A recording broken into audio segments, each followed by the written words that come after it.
Hello everyone, it's been a long time since I've done a evolution video of Transformers, so decided with TF Prime and its, well, no pun intended, Prime right now with its popularity, and Arcee being a very popular character, we're going to be taking a look at the very kind of small evolution of the broad, evolution of Arcee, since she never had a official toy in G1, and it was a long time before we got one. The very first one we did get a PVC one, but the really first transforming one was Arcee from Energon. And this really started the trend of her being a motorcycle in every universe she was in. And this figure just simply sucks. There's no dancing around it, especially the arms. The arms are super retarded. I mean, that's her hand. I mean, that's basically her whole arm. I mean, that's her arm, that's her shoulder, that's her wrist. That's just ridiculous. And her weapon, I can't seem to find it, is almost as big as her. It's a big crossbow made of energon weapons. And yeah, this is just silly. And the way her heels are, it's really difficult to get her stand straight because she'll always end up just being kind of crooked like that. So yeah, very, very kind of it's a good start at least, but it's no by any means a definitive Arcee. Next up in the 2007 live action movie, we got a Arcee that is very different. I mean, and these wheels don't seem to want to stay where I want them to. They always seem to kind of fall down. This version of Arcee was originally supposed to be in the movie, but then she was replaced by Ironhide because they had difficulty trying to think of a way to explain different sexes in Transformers. So yeah, she's weird. She has a very weird looking head.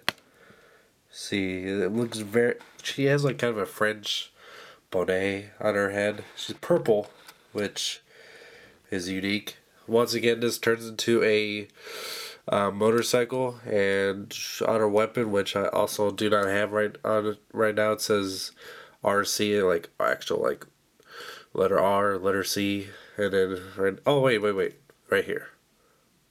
My bad.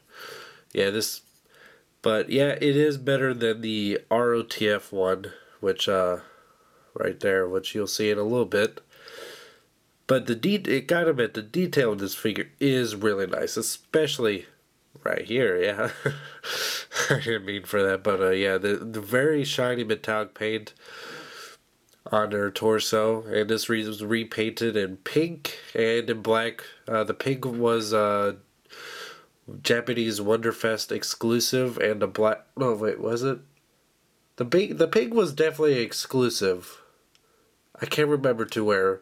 The black one was also exclusive to Japan. I can't remember, but they're the same mold, basically, just different colors. G1 pink one had commanded outrageous prices though at eBay. But not too long afterwards, when Animated came along, we were, well, not right away. It was really at the end of season 3.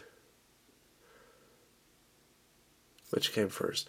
The character, we saw the figure first, but then we'll go on to the ROTF one because I can't really remember when that one came. No, I'm so prepared for this, but up next we'll be looking at the Revenge of the Fallen Arcee figure. Now this is wildly different than the first one, which is a lot better looking, gotta say. This is part of the motorcycle triplets, are all named Arcee, but the figures are individually named Arcee, Chromia, and Alita 1.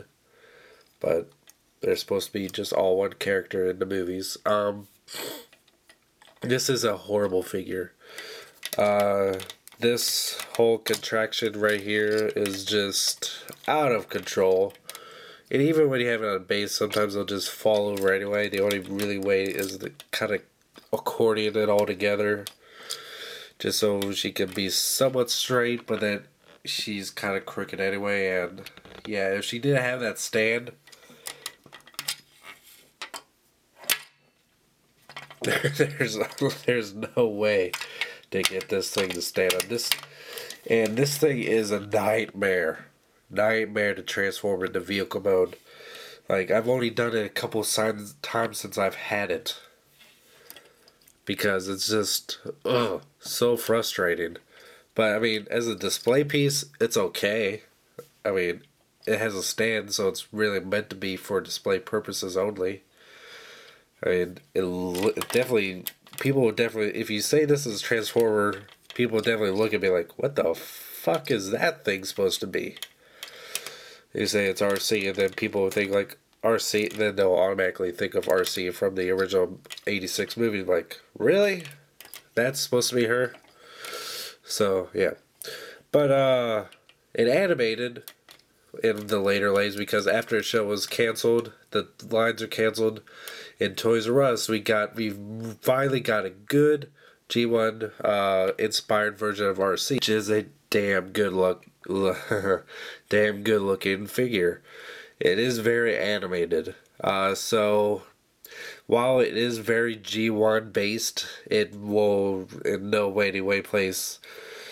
fit in a classics or G1 shelf. This is really meant to stay in your animated collection just because of the animated aesthetic. It's very unique, but you can definitely see the inspiration. A lot of people, I don't mind these wings, but you take them off, it looks even more G1 accurate. So yeah, I don't see what the big deal is about the wings. I personally like them, and even in car mode, they look pretty good. In car mode without them, it looks kind of bare to me. So I don't understand what all the fuss is about.